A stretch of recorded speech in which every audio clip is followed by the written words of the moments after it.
One of the detectives in charge of clearing the Oxford High School after the shooting had stopped testified to seeing Ethan's phone messages and reading something particularly disturbing. A message sent from contact mom saying, "Ethan, don't do it." This is particularly disturbing because when most people hear that there is a shooting at the school their child goes to, 99.9% of parents are going to be calling their children or texting asking if they are all right, not demanding that they don't do it. This text message is proof that Jennifer had knowledge that her child was capable of and disturbed enough to in fact be the school shooter. Jennifer Crumbley actually confirms her own beliefs of this in a statement she makes in her testimony we will cover later in this video. If this wasn't bad enough, later in the investigation, the parents are brought into the interrogation room and Jennifer seems like she couldn't care less about what her son did or what happened to his victims. We're coming in this very early, but when I say there was an issue recently, was that? This morning. What went down this morning? Well, he was, I have a picture. He was writing, yes, so there's a picture. He was doodling on a test or a practice test. Do you think we should probably have a lawyer? That's up to you. I think we probably should have a lawyer. I think we can speak I know. to the cops and Just we'll answer these. And here's our perspective right now. This thing is still very, very fresh. right. Right? People are still on their way to the hospital and such. We need to know what his state of mind is. Is there explosive devices anywhere? Is there other guns anywhere? Did he hide guns, ammunition, explosive devices? Are there any other victims? We need to know these things quite rapidly. Okay. This made the prosecution probably want to try this case more. So far, the investigators have a parent who most likely thought that their child was the school shooter, a parent who didn't seem distraught over what their child had done, and a parent who blatantly just didn't seem to care about the situation at all. This isn't the catalyst for the prosecution to bring charges onto the Crumbley parents, but I bet it made all the detectives on the case wish they could. Which brings us to the real evidence of the case that shows why the Crumbley parents did in fact commit a crime. What were the Crumbleys charged with, and how did their neglectful parenting turn into a crime? Jennifer and James Crumbley have been charged with involuntary manslaughter. Involuntary manslaughter is the crime of killing another human being unlawfully but unintentionally. In this case, the prosecutors used the word negligent a lot, which is a very important word to understand. Negligence is the failure to use reasonable care, resulting in damage or injury to another. Looking at these two definitions and comparing them to the case against the Crumbley parents, it might be hard to understand how they could be charged. But this isn't the only definition of involuntary manslaughter, and that is for good reason. And I will explain that now. Our first definition of manslaughter uses the wording the crime of killing another, being unlawfully but unintentionally. Unlawfully is in a manner that is not permitted or recognized by law or the rules. If this was the only definition of involuntary manslaughter, the prosecutors would have to prove that James and Jennifer did in fact unlawfully buy the gun for Ethan Crumbley, and the gun was stored in Ethan's possession.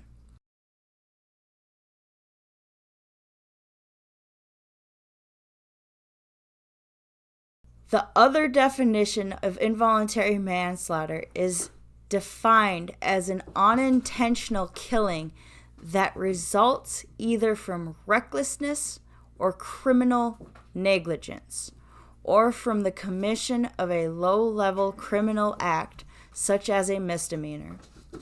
The most important part of this definition to note is the word criminal negligence.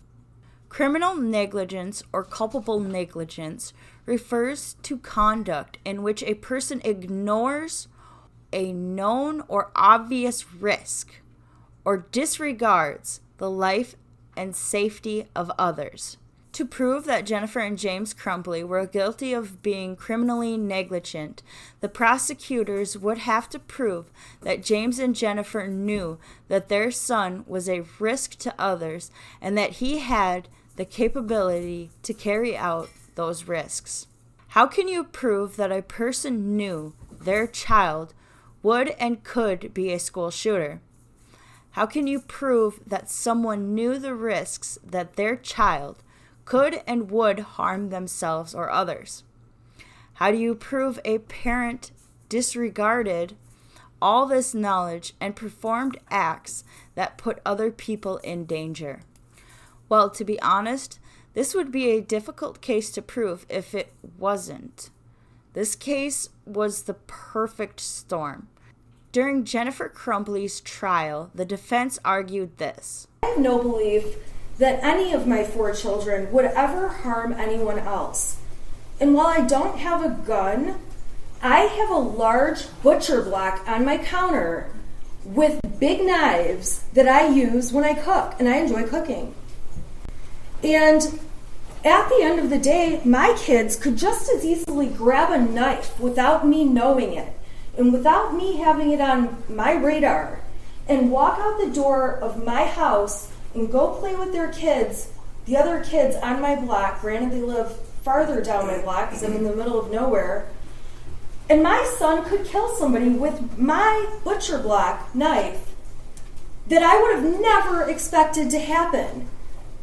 And if you saw the text messages that my husband and I exchanged on a daily basis throughout this past year and even years before, it would be so easy for me to be in her seat. This, however, is not the case. Just because your child grabs a knife from the kitchen block and stabs someone does not mean that you are going to be guilty of criminal negligence. Most, if not all, homes contain knives, and the idea that you have to lock your knives up seems a little bizarre and preposterous. But the idea that if we own a gun, we should keep it in a safe, we should keep the safety on, or even keep it unloaded, well, those ideas seem more like common sense to me. You'd be hard-pressed to find a case where someone accidentally fatally stabs someone, but the act of accidentally fatally shooting someone is a very real occurrence, and many parents have been put on trial and convicted of manslaughter because their child got a hold of an unsecured gun and accidentally shot someone. So why is Jennifer and James's Crumbley the first set of parents to be convicted of manslaughter in a school shooting? Well, it boils down to the evidence, and that's why this case was a perfect storm. Evidence in this case shows that James and Jennifer knew that their son Ethan had a very high interest in guns. Not only was he interested in guns, but he also knew how to use them. Even more shocking was his interest in a high-powered handgun that would be a good choice for someone who wanted to do massive damage to multiple targets. Jennifer and James were aware of Ethan's capability to use a gun efficiently. They were also aware of the gun's ability to hold multiple rounds and cause significant damage to a target. This alone doesn't show cause of criminal negligence. However, so what does prove that James and Jennifer were culpably negligent in this case. Proof that Ethan had mental health issues. Shockingly, on the day of the shooting, James and Jennifer were called into the office. Less than an hour later, the shooting began. They were shown this image, but they really did not seem to care. To them, it seemed like a nuisance that they had to come into the school. The counselor's testimony of these events show us exactly how little Jennifer seemed to care about her son. Now, when you say confirmed, I take it that, I don't want to put words in your mouth, but this didn't catch Jennifer Crumbley by surprise. It did not feel as though it was new information to the parents. All right. Now, you testified that it was your hope that they would take him home that day. What do you mean by that? I wanted to make sure the student was able to get the support that I felt was needed, and I was wanting it to be as soon as possible. Okay. Did you feel like that he could be left alone at that point? I did not want him left alone at that point. In fact, that's why I kept him in my office until I could make contact with parents. Okay. And you communicated that to the defendant? I do not remember if I communicated that to the defendant. Okay. So when you discussed, well, first of all, did you communicate your hope that they take him home to the defendant? Yes. My words were, I want him to be seen as soon as possible, today if possible. And I actually provided a list of mental health resources and handed that to Mom. No. Okay. And that was actually provided to the defendant and her husband? I handed it to Mom. Okay. Now, when you communicated your expectation, what was Jennifer Crumbley's response?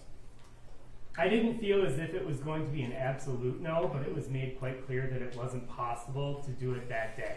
Why do you say it was made clear it wasn't possible to do it that day? That they had to return to work and they were unable to do it that day. Well, who said that? Mom. Mom is in Jennifer Crumbley? Yes. I've encouraged parents to be able to get their son and or daughter help and therapy. I had never had it where it was feeling like I needed to push to make it happen. And you say the feeling like you needed to push to make it happen, that's what you're experiencing November the 30th, 2021. That is correct. Okay. And how did the meeting end? Tell us about that. The meeting at that point ended fairly abruptly. What do you mean by that? Well, at that point, we had a student wanting to return to class. I knew that he wasn't going to be able to be removed to go get therapy that day. So I was kind of left with an option of, okay, this student, I can't keep a student from class if there isn't a reason to keep him from class. I asked if there was a discipline reason, and once we had kind of gotten to that point, I allowed the student to go back to class based on the information I had, and then Mom asked if we were done. Those were her words, are we done? Yeah. Okay. Yes. What was your response to that? My response was, I guess so. Most parents wouldn't want their child to be home alone or feel alone. I'd say any good parent would at least talk through what their child was experiencing and at least spend more than 11 minutes trying to figure out what should be done and what kind of help their child needs and where they can get that help. At the very least, take your child home. Spend time with them trying to figure out what is going on. Being a bad parent doesn't make you negligently culpable. Though what does, however, is looking at this drawing and not seeing written warning signs that should give you an idea of what is actually going on through your child's head. The counselor believed that what this worksheet was depicting was that Ethan was suicidal. But what James and Jennifer should have noted, and what anybody else with their knowledge would have noted right away, was the gun. They knew he was mentally disturbed. He was very interested in guns. He knew how to handle and use guns. And he was recently even gifted a gun. Let's go back to the worksheet and analyze this further. This is the worksheet that Jennifer was sent, and this is the modified worksheet. The first unmodified worksheet was sent as a text image to Jennifer which has 3 legible sentences on it and 4 legible drawings. The first is under a gun that reads, "The thoughts won't stop. Help me." The second is, "My life is useless." The third is, "Blood everywhere." The 4 images are a gun, a human figure, a bullet, and a smiling, laughing face. The modified worksheet has the majority of the original sentences crossed out, and most of the original images crossed out. But what is left behind is just as crucial to the insight of Ethan's mind as what was originally created.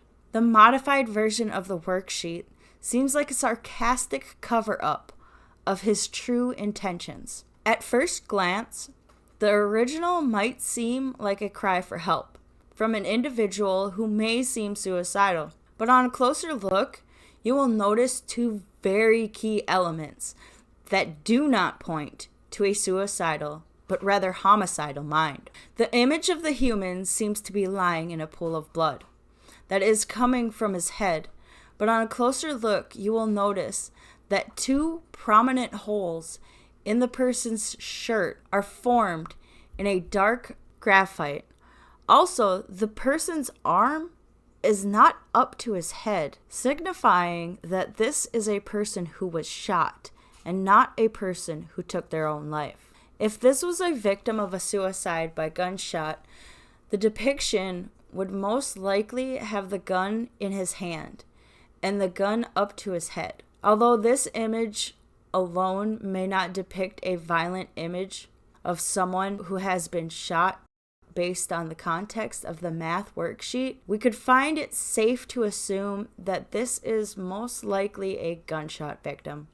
The rest of the original worksheet fits in line with the idea of a suicidal person except for one line: "The world is dead." There are no self-deprecating statements on this worksheet. There's nothing like, "I hate myself," "I'm useless," "I'm going to kill myself." A closer look at the original worksheet will give you the idea that his anger is outside of himself. The thoughts won't stop, instead of something like, "Why can't I think right? Why can't I be normal? Why won't I stop thinking like this? My life is worthless," instead of, "Why am I worthless? I am worthless. I am useless." The world is dead instead of, "I am dead. I want to die. Why should I live?" In fact, the only original statement that is projected from and to himself is the words, "Help me." "Blood everywhere" is a neutral statement in that it could be used to describe a murder or a suicide. However, the statement itself gives you a violent imagery, and in the context of the rest of the worksheet leads you to believe that the gun was used in a violent manner. The modified worksheet gives us even more of a sense of what was going on in Ethan's mind. To me, the modified worksheet is a form of sarcastic remarks that include, "I love my life so much." Because we know that the original worksheet stated, "My life is worthless," we can come to the conclusion that the writings that have replaced the initial scribbled out words will most likely all be an inverted version of the original. Given that conclusion, it would be negligent to refuse to acknowledge the modified worksheet in its entirety. Harmless act becomes harmful act. We're all friends here becomes we are not all friends here. OHS rocks becomes OHS doesn't rock. Video game this is becomes video game this is not. The only original statements and images that weren't changed or scribbled out are as follows: "The thoughts won't stop," the laughing, crying, happy emoji, and the image of the bullet. RMX 808 can be a reference to several different things, which grants me a nice segue into the idea that none of the other quotes or images on the worksheet can be misinterpreted to mean anything other than what they actually mean. You don't have to be a psychoanalyst to understand that this worksheet is highly disturbing. Unfortunately, the counselor seen this as a cry for help by a suicidal person, and the chances that James and Jennifer seen the same thing was possible. So where does the negligence come in? Like I said, being a bad parent isn't a crime. The existence of this worksheet proves that Jennifer and James did in fact have knowledge of their son's declining mental health. They knew that Ethan's dog died and his friend moved away. The text message to Ethan's friend's mom proves that Jennifer did know that Ethan was depressed. Despite the knowledge they had that Ethan was depressed, they still bought him a gun that he wanted and asked for. The true negligence here was based on how the Crumbleys stored their guns. The Crumbleys disregarded the safety of others by not locking up the guns. Not because they didn't lock up their guns, but because they didn't do so knowing that a mentally disturbed individual lived in their household. I think that if it wasn't for the worksheet, it would be hard to prove that the Crumbleys had knowledge of their child's mental health issues and should have been concerned. The worksheet's existence is proof that the Crumbleys should have been concerned for Ethan's well-being and the well-being of others around him. It also proves that the Crumbleys should have been concerned enough to at least question the location of the gun.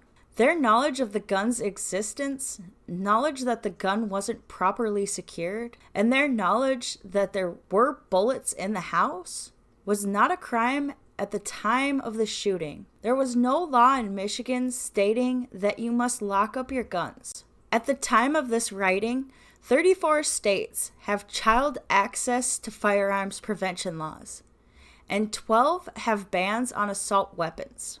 Michigan recently passed a bill that went into effect on February 13th, 2024. Among other regulations, the laws were passed as the Safe Storage Bills and would require someone who has a minor in their home or the reasonable expectation of having a minor in their home to store their firearms safely.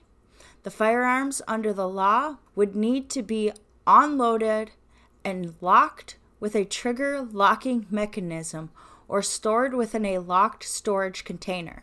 Knowledge of the gun and its unsafe storage combined with the knowledge of the context of the worksheet proves that Jennifer and James acted in disregard to human life. Now that this bill is passed, it is public knowledge that it is criminally negligent to store your gun in an unsafe manner, knowing that minors will be present in your home. I, for one, welcome this bill in all states. You would be hard-pressed to find a jury that wouldn't convict Jennifer and probably James simply because I think America is sick of mass shootings.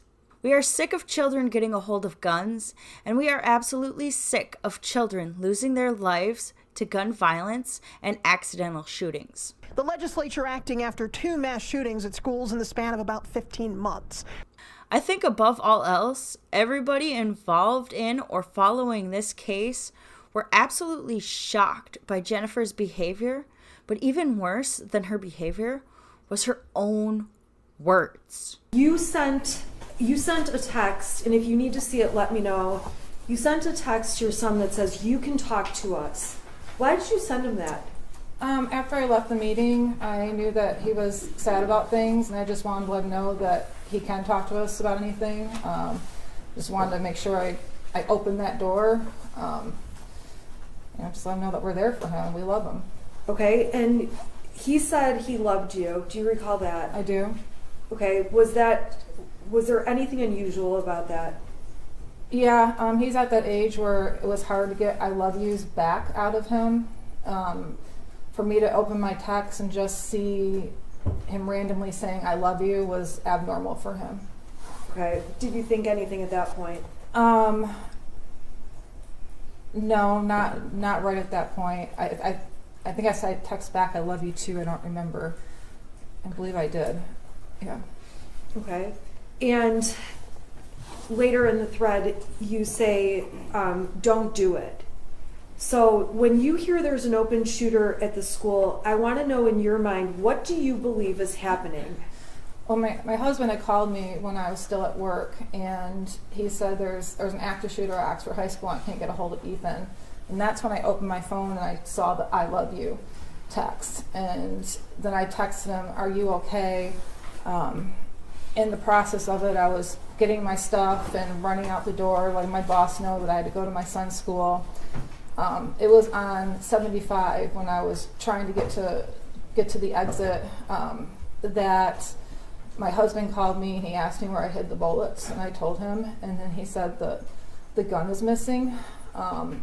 So instantly, I'm like, oh my gosh, he's got the gun. I didn't actually think he was at the school shooting it. I thought maybe he walked home and got the gun and was in the field by the school. I didn't imagine my son actually going into a school and shooting. And then when we got more updates, I was like, oh my gosh, he's a school shooter. He's going to kill himself, because in my mind, that's what school shooters have done. They've killed themselves after. So I yelled in my talk to text, Ethan, don't do it, because I thought he was going to kill himself. At that point, did you think Ethan had killed anyone? No, I didn't even think he shot anyone at that point. Well, that was going to be my next question. Did you believe he injured anyone or shot anyone, did anything? No. I thought he was going to kill himself. Okay. So you find out the gun's missing, so you do think he's got the gun, but is going to turn it on himself. Right. Okay. In this clip, in Jennifer's own words, she diminishes Ethan's emotional state. She lies about texting I love you back to him, then backtracks and says she sees the I love you text later. She explains that she thought that Ethan went home and got the gun, then was shooting outside of the school, but also states that she couldn't imagine him going to the school with the gun. Then she states, oh my gosh, he is a school shooter. He is going to kill himself, because that is what school shooters have done.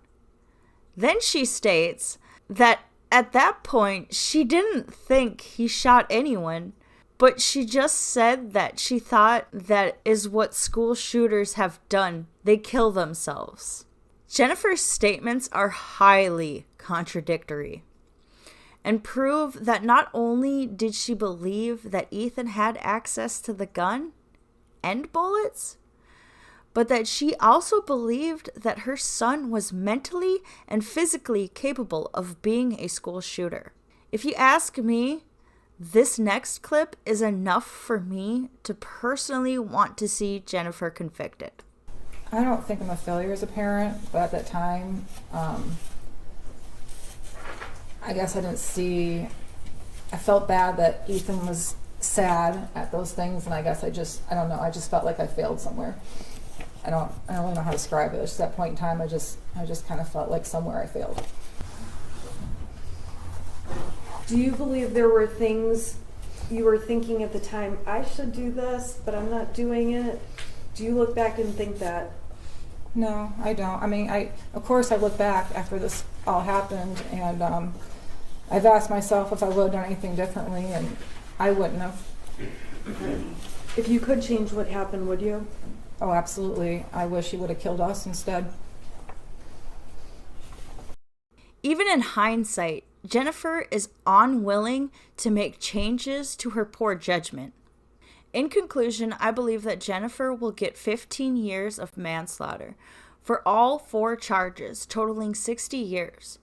Although I do believe the judge will order that her sentences run concurrent. As for James Crumbley, his only defense would be that he didn't think that the guns posed a risk to anyone because there were no bullets in the house, and that the bullets only came into the proximity of the Crumbley home due to Jennifer buying the bullets the day before. Although this defense might not work, since Jennifer states in her testimony that my husband calls me and asks, Where did you hide the bullets? The gun is missing. I do believe the search of the Crumbley's home could possibly benefit James Crumbley's case. Even though the guns were not locked up and secure, there were no bullets found in the home. In fact, the only bullets the Crumbleys had for the Sig Sauer handgun were purchased by Jennifer Crumbley at the shooting range. These facts about the lack of bullets in the household could give James an advantage if James states that he never thought the gun could be used to harm others because there were never supposed to be bullets in the house. If the defense can prove that James Crumbley didn't know that there were bullets in the house and that Jennifer and James only communicated about bullets being in the home after the shooting had started, I think there is a good chance that James may be acquitted of the charges he is facing. That being said, the same cannot be said for Jennifer because Jennifer knew she had brought bullets home, and there is nothing to prove that she didn't know how the guns were unsafely stored. Actually, quite the opposite. The text messages that Jennifer Crumbley made after a shooting started and before the shooter was identified proves that she believed Ethan would and did have the capabilities to shoot up the school. I think this is why Jennifer Crumbley's case was tried first. Prosecutors usually start with the easier to convict case when trials are separated. James Crumbley's conviction hinges on the no bullets, no risk of harm theory and how the jury interprets that. There is also a defense in the idea that even though James Crumbley knew that his wife brought bullets home for the Sig Sauer handgun, James never intended for there to be bullets in the house. Although this defense would be less effective because at the time the worksheet was shown to him, James would have had knowledge of the bullets in the house. And I believe the conviction of the case hinges on the knowledge of the gun being a risk to others and the knowledge of Ethan Crumbley's deteriorating mental health. As I write this, James Crumbley's trial is in day 2. So far, I can say that James Crumbley's attorney is much more impressive than Jennifer's attorney. There is no mention of the no bullets, no risk theory in the opening statement. However, cross-examination so far has shown me a peek of the possibility that this theory may very well be part of the defense. And with that, thank you for watching. Sorry I haven't been posting. A lot has happened in my life. I do enjoy doing this though. I am making absolutely zero money off of it. But yeah, I really like doing this. So thank you for watching. Thank you for supporting me. Have a great day.